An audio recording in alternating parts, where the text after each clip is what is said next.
Hello and welcome to the program Context, in which we put issues of national and regional and international importance relevant to Guyana in context. With me is the Prime Minister of Guyana, Prime Minister Moses Nagamootoo. Welcome to the program, Prime Minister. Thank you once again. You know, we've just heard of the in the National Assembly what the Speaker had to say with regard to the no confidence motion and the no confidence vote. And we believe that the country must be informed so that they could make informed decision. What is it that the country needs to know now that the Speaker has spoken? All right. So first of all, we need very quickly to examine what the Speaker has said.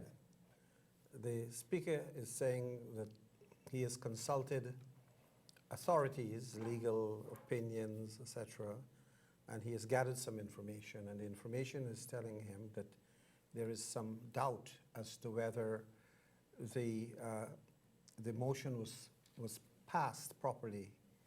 That is the motion of no confidence. And he's saying also that, look, while I could review, revisit, and even rescind the motion, because I made the ruling in the Parliament, I wouldn't do so. I would rather the court look at this issue and tell me how to proceed. In other words, the Speaker is saying that there are some serious legal and constitutional matters to be resolved.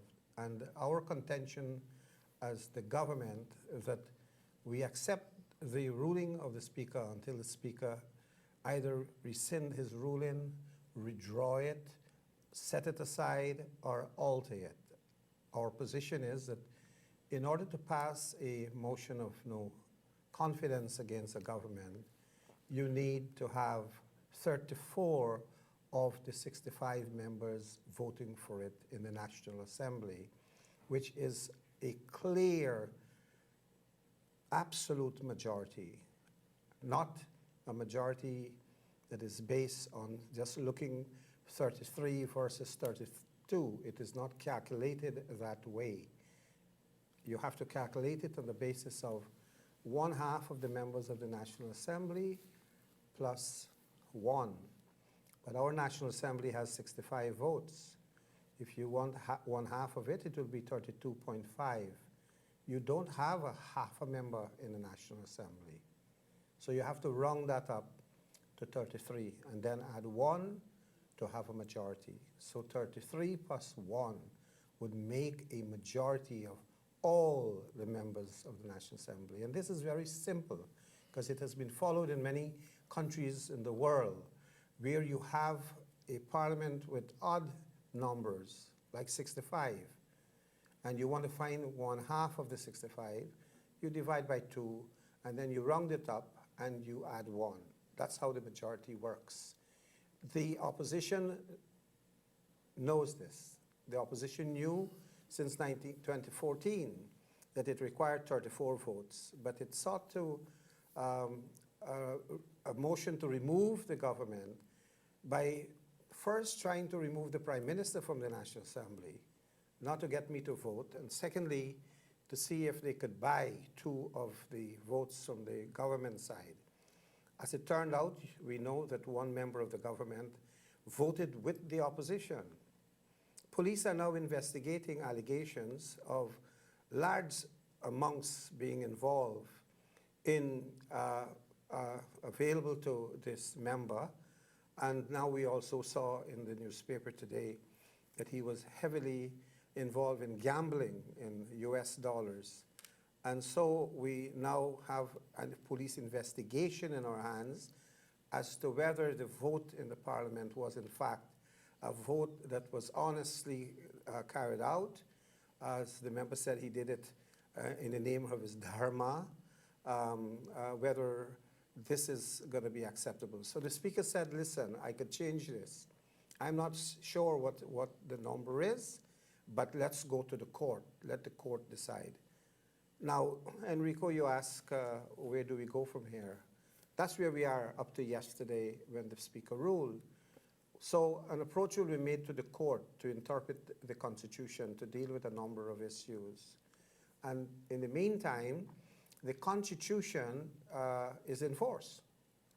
And the Constitution says in Article 106(7), and I don't want to burden listeners and viewers with the articles and the legalistic language that goes with it. It simply says that the government continues to be in office until another government takes over. That's what it simply means. That you are going to do everything as the government would do, as we normally will do. If an election is called, then the government holds office until the new government is sworn in. Now I'm telling you this because there are people who said that as soon as the motion was passed, the government should resign, the government should stop doing what it is doing, and that the government should not spend money or not develop projects. Now that is not going to happen, and that is not what the Constitution says.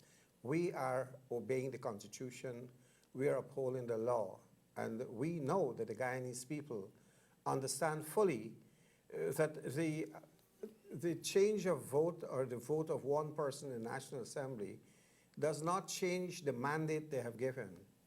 The 206,000 and more who voted for the coalition, you out there, you voted for this coalition, thousands of you, hundreds of thousands of you. And you, I know you are angry that one person has decided to sell his vote to the other side and to oust your elected government. That was the conspiracy.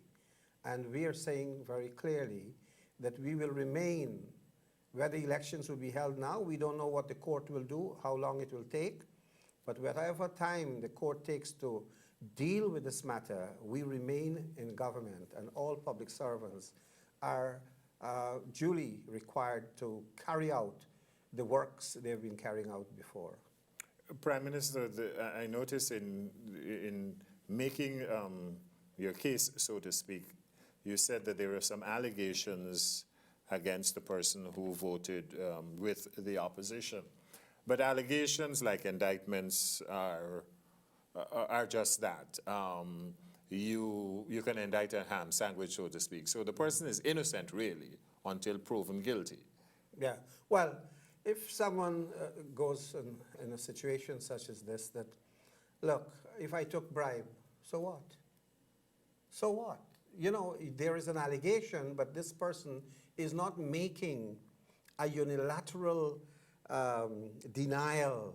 One would have been horrified. What? You're accusing me of taking a bribe?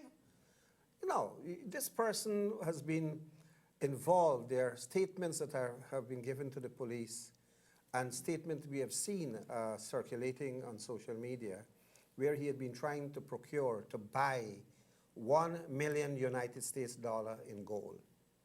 The police are going to address that issue.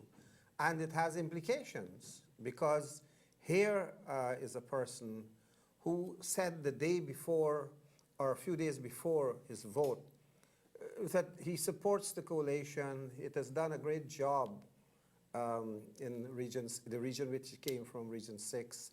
It has been building roads, it has been providing street lamps, it has been doing, creating maternity ward of the hospital, providing people with drugs and medicines, and here is the government that tried as best as it could to look after the sugar workers who have been retrenched after a few of their estates have been closed. And here it was that he was all in support of your government, and a few hours after you change. People don't change overnight, and you sold your duty-free card that you got from the government. You sold out your office, you rent out your house, you made plan, and the day you went into the National Assembly, you voted the way you voted. The PPP, the political advisor to the leader of the opposition, was there to ensure that he was extracted. People came into the National Assembly associated with the PPP and took him away, and in the morning escorted him to a plane, and he flew out to Canada. He's a Canadian citizen. So the question is, when all of these things are put together, it shows a pattern, and we are of the view, the police will do their work, I cannot conclude on that, that this was not the way we are accustomed to have the change of governments in elections held every 5 years. So yes, I agree, allegations, one, the law says you're presumed to be innocent until proven guilty. But sometimes things are happening that you don't come to a conclusion. You know, you see a thief with a bag of money and you catch him with the bag, the stolen cell phones, everything. It may be fair to say, oh, let's wait till the courts say the boy is guilty. You understand? But you got him with the thing, the thieving stuff in his bag. You come to a conclusion very easily. And that's how Guyanese look. Guyanese can think very clearly. They can see this true, that this guy didn't wake up one morning and said, look, today I'm going out there to do my dharmic duty, and I'm going to do this correctly according to my conscience. He was told there was no conscience vote. So that's a different issue. The question right now is that all of these matters are going to occupy the attention of the court, and for the period that it takes to have it resolved, the Speaker said, I'm keeping this matter before me. Let's hear what the court will say. The court is going to rule whether somebody who is a foreign citizen of a foreign country should be allowed to be a member of the National Assembly and to vote to remove a government, a duly elected government. They will determine that. They will determine whether this person who went in on a party list, when you decide to go against your party, whether you should be allowed to vote, whether that vote is a valid vote, or you should have been immediately struck off as a member of the National Assembly. So they will deal with that, then they will deal with the numbers. When the Constitution says that you need to have a majority of all the elected members, they did say what exactly that number should be and how it should be calculated. And as we now know, that there are many countries in the world that says there's a formula, and that formula must be a clear formula. In our case, that 33 would not be enough, that you need 34 to have a clear majority of the 65 members. There is a school of thought that says the Speaker spoke of the now, not of the now, but of the future. And that is that, look, the vote stands, but in the future, the court may say that we erred, and therefore things will change for the future. But as of now, the vote stands. Is that what he's really saying? No. I think that is a I would say, a very distant interpretation of what the Speaker has said. The Speaker said that he has received authorities, information from law and practice in other countries. And when he read what he has read, it puts some doubt over the issue as to whether the number that was cast for the no confidence vote was adequate and what was required by the Constitution. So it requires a constitutional interpretation. And the Speaker said, that's a matter for the court. I cannot interpret the Constitution. I am not going to reverse this ruling. I'm waiting until the court tells me what it thinks about the provision.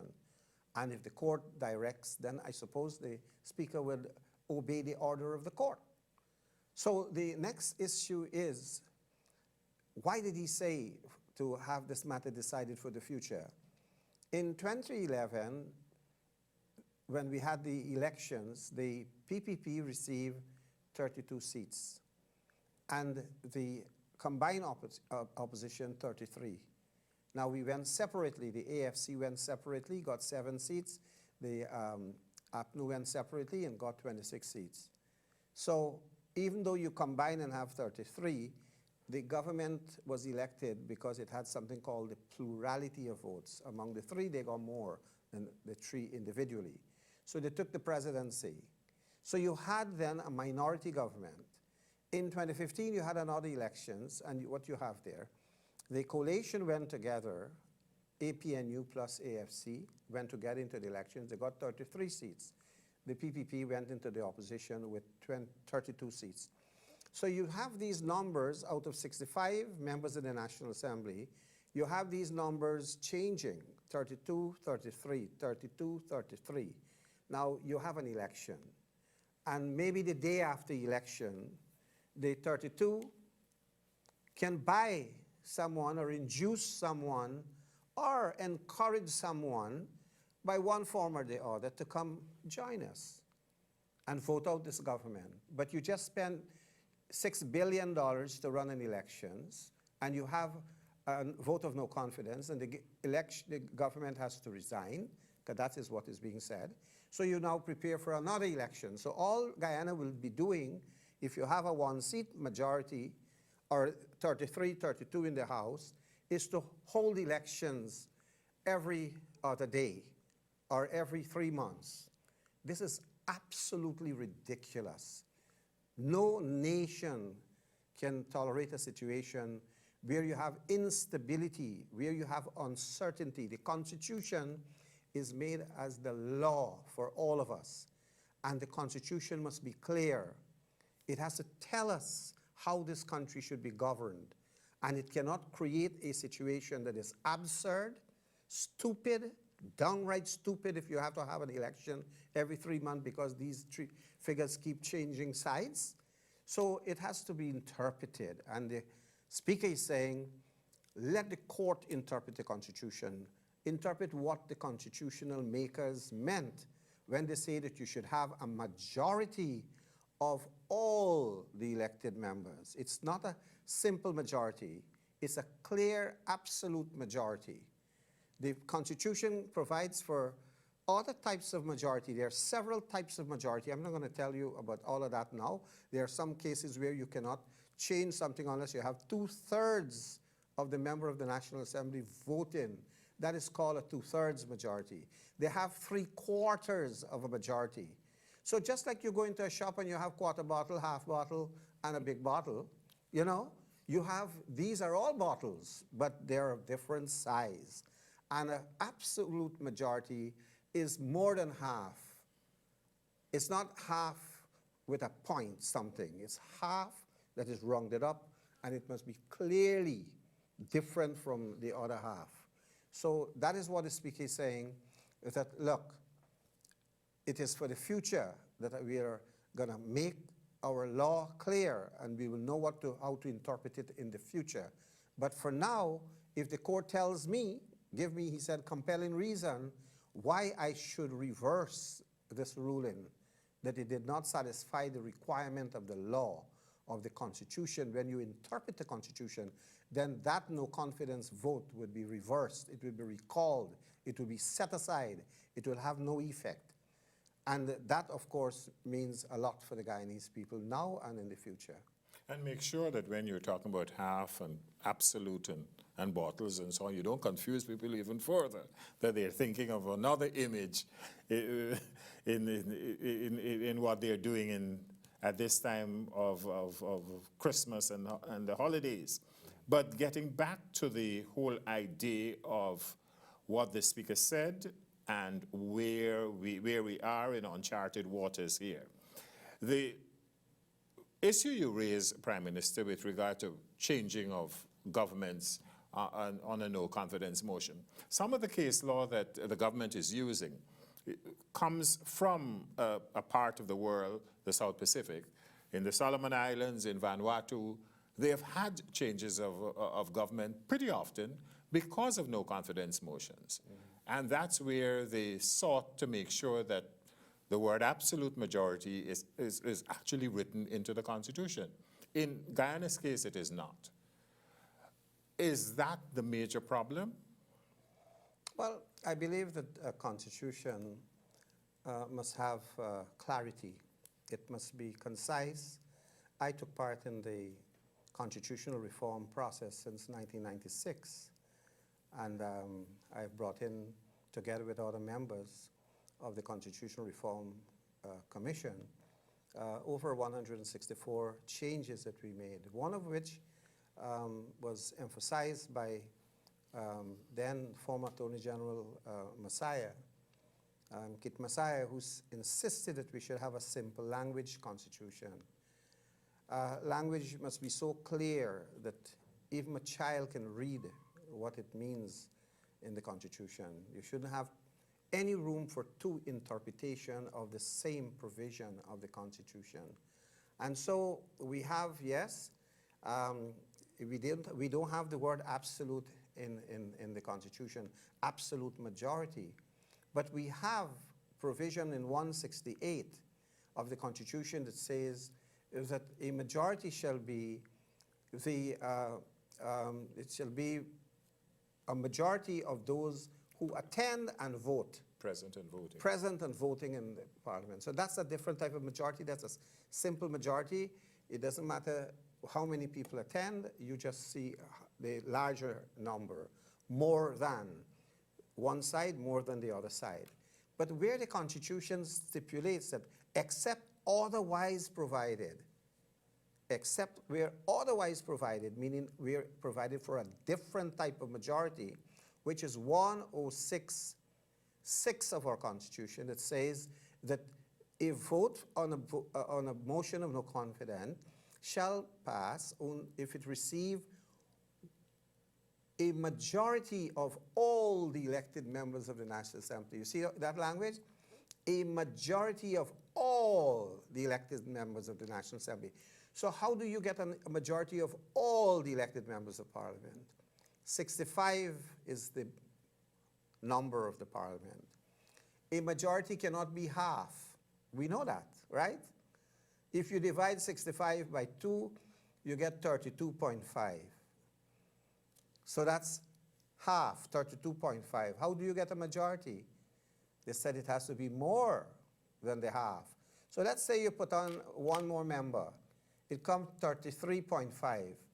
But you don't have one member, half a member in Parliament, so you have to round it up to mean a full member. So that's how you come to 34. So the thing is very easy, like A, B, C. But some people have been very dismissive of that, argument. As I said, there are other countries where they have similar experiences, and maybe they put in the word absolute, and some people are arguing that, well, if the Constitution meant absolute majority, it should have had the word absolute majority, absolute, and not simply a majority. But you could have an absolute majority, but it could be an absolute majority of all those who are present and voting. You don't need. Let me think. When you do the semantics, this is a big word. You see, if you're saying that the opposition needed a majority, or the motion needed a majority to pass, assuming the government didn't attend the Parliament on the day of the no confidence motion, the government stayed away. 33 members stayed away. The opposition cannot pass the motion. It has 32 votes. It has to have an absolute majority of all the elected members of Parliament. Even assuming that one person would turn up and they got 33, it would still need 34 to be an absolute majority of all the 65 members. So that is how this thing is working. You don't have to be there. You could stay away, but the threshold is what you get to pass the vote. It has to reach a certain number. That is called threshold.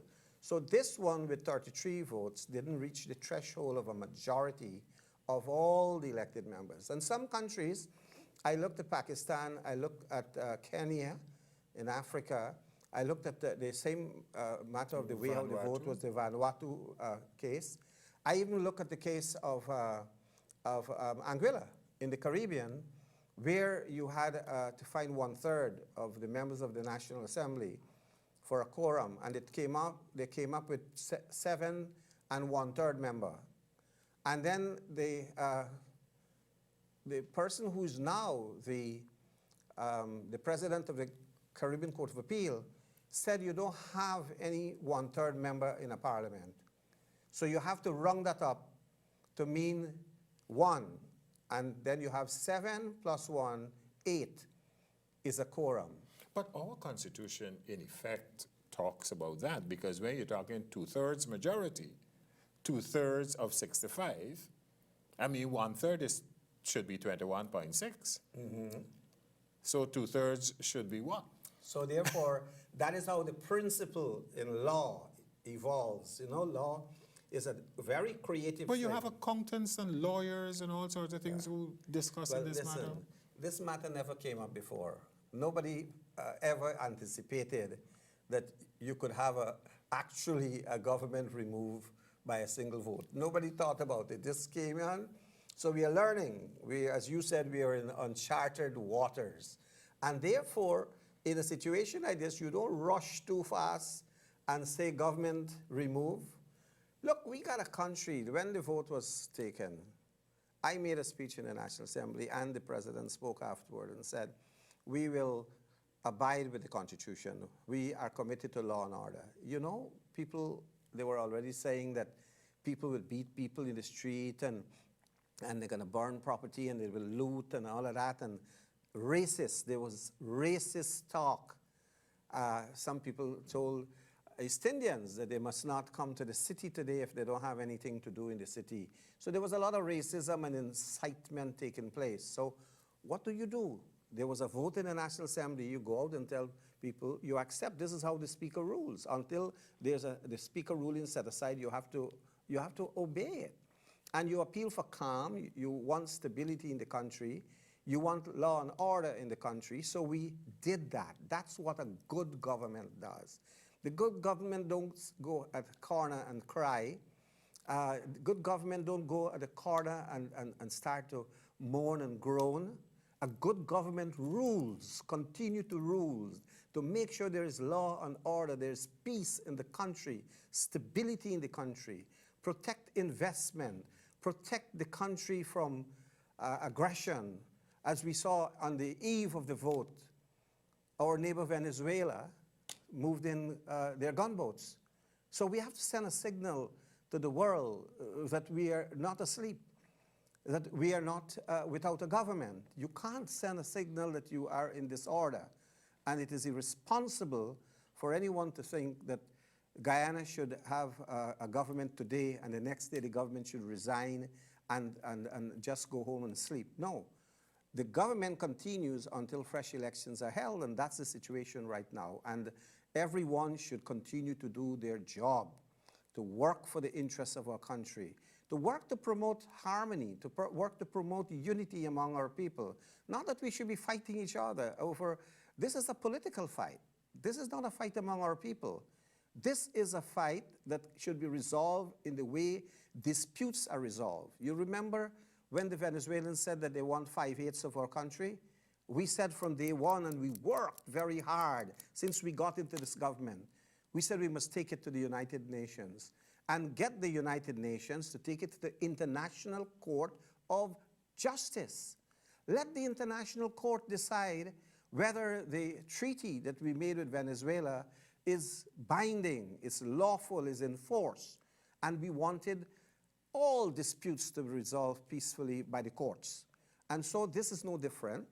If you think you have a political difference, go to the courts. Let the court pronounce and let the society continue in peace. In the meantime, I support that there should be talk between the opposition and the government, and that we all have to be concerned that we do not disrupt our parliamentary system, undermine our constitution, just because they smell oil. They must not be allowed to come here and create mischief. And we know, in this case, that there are interests that have set out to create mischief in our society. So we have to talk. We have to open the doors for dialogue and to make sure we understand that we cannot allow our country to be vulnerable at this time. I think on that note, Prime Minister, we have to end this discussion. It's been a pleasure talking with you on Context. This has been Context. I'm Enrico Wilford. Thank you very much for joining us. Have a pleasant rest of the day. Goodbye. Good.